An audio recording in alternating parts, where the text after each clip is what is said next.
ये इसराइल की तस्वीर मैं आपको दिखा रहा हूं। इसराइल ने कि एक घर पर ईरान ने अटैक किया, ईरान के हमले में घर पर आग लग गई। उसके बाद देखिए घर की ऊपर की छत पर यह शख्स मौजूद था और आग इतनी भीषण थी कि इस शख्स की जान जा सकती थी और आखिरी वक्त में इस शख्स ने खुद की जान बचाने के लिए ऊपर से छलांग लगा दी।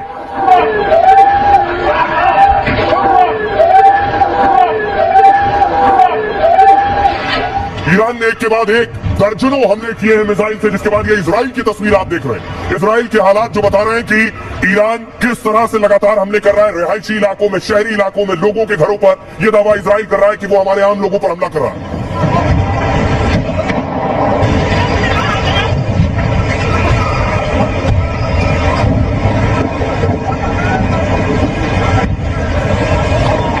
ऐसे हालातों के बीच नेतन्याहू एक्शन में आ गए। नेतन्याहू ये समझ रहे हैं इस बीच उन्हें और बड़ी कार्रवाई ईरान के खिलाफ करनी होगी। नेतन्याहू की तस्वीर आप देख रहे हैं। नेतन्याहू हथियारों को जांचते हुए, हथियारों को चेक करते हुए, मिसाइल्स देखते हुए, रॉकेट्स देखते हुए, खुद असलहे देखते हुए, ड्रोन्स देखते हुए और वॉर रूम में नेतन्याहू।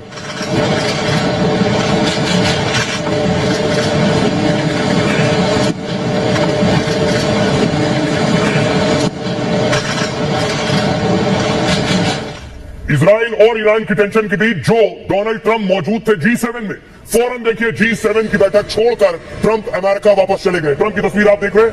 अमेरिका वापस लौट गए। कनाडा में जो G7 की बैठक हो रही थी वो वहीं छोड़ दी। अपने आप में बहुत बड़ी बात है कि ट्रंप आखिर वापस क्यों लौटे। क्या अमेरिका भी इजराइल के खिलाफ जंग में कूदने, ईरान के खिलाफ जंग में कूदने जा रहा है? क्या अमेरिका भी इजराइल के हक में ईरान के खिलाफ लड़ेगा? ये ट्रंप की तस्वीरें हैं जब वो अमेरिका पहुंचे हैं G7 की समिट छोड़कर।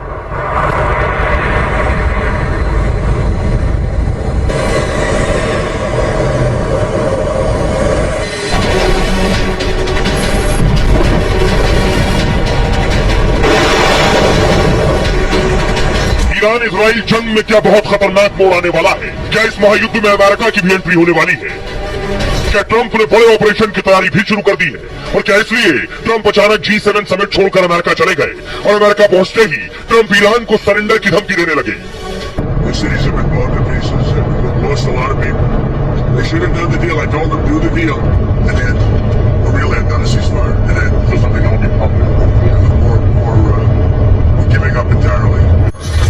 इधर ट्रंप अमेरिका में बड़ा प्लान बना रहे हैं, उधर अमेरिका के बड़े बड़े जहाज और फाइटर प्लेन मिडिल ईस्ट की ओर बढ़ रहे हैं। क्या अमेरिका ईरान की घेराबंदी में जुट गया है और ट्रंप को ऑर्डर मिलते ही कर सकता है ईरान पर सीधा अटैक?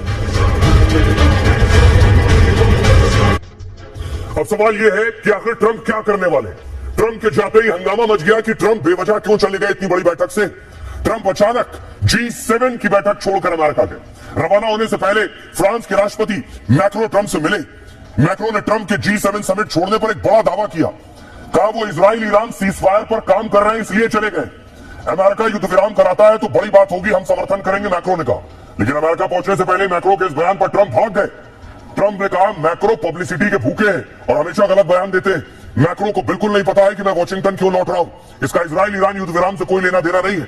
मेरे अचानक अमेरिका जाने की वजह इससे कहीं ज्यादा बड़ी है, ट्रंप ये कह रहे हैं। वैसे समय से पहले ट्रंप ने ईरान इजराइल पर बड़ी बात की थी। कहा था ईरान के पास परमाणु हथियार नहीं हो सकता, ईरान को परमाणु समझौते पर हस्ताक्षर करना ही चाहिए। लेकिन ईरान झुकने को तैयार नहीं, वो परमाणु संधि से अलग होना चाहता है। ट्रंप को ये बात पता चली तो वो ईरान पर और दबाव बनाना चाहते हैं। दावा है कि वो नहीं चाहते कि सीजफायर का क्रेडिट G7 के देशों को मिल जाए। G7 देश जंग रोकने के लिए साझा बयान जारी करने की तैयारी में थे। माना जा रहा है कि इसलिए ट्रंप समिट छोड़कर अमेरिका चले गए। अमेरिका पहुंचते ही ट्रंप बोले ईरान सीजफायर नहीं सरेंडर करेगा। हाल में भारत पाक के बीच सीजफायर का ऐलान खुद ट्रंप ने किया था, इसलिए वो नहीं चाहते कि जंग रुकवाने जैसा ऐलान कोई और कर दे। तो क्या इसलिए सीजफायर पर मैक्रो के बयान से वो नाराज हो गए? वैसे ट्रंप के G7 और कनाडा में मीटिंग छोड़ने का पुराना रिकॉर्ड है। 2018 में कनाडा के क्यूबिक में G7 की समिट चल रही थी, तब किम जोंग से मुलाकात के लिए ट्रंप ने समिट छोड़ दी थी।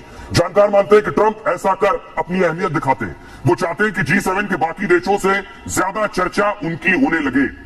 सुनिए जरा ट्रंप जब G7 छोड़कर निकले तो क्या कह रहे? The cities have been blown to pieces and lost a lot of people. They should have done the deal. I told them do the deal and then a real end, not a ceasefire, and then something else or giving up entirely. हम ceasefire से बेहतर तलाश में हैं। हम ceasefire नहीं, असली अंत चाहते हैं। हम अच्छा कर रहे हैं, बहुत अच्छा। लेकिन याद रखिए ईरान के पास परमाणु हथियार नहीं हो सकते। वो परमाणु हथियार नहीं रख सकता।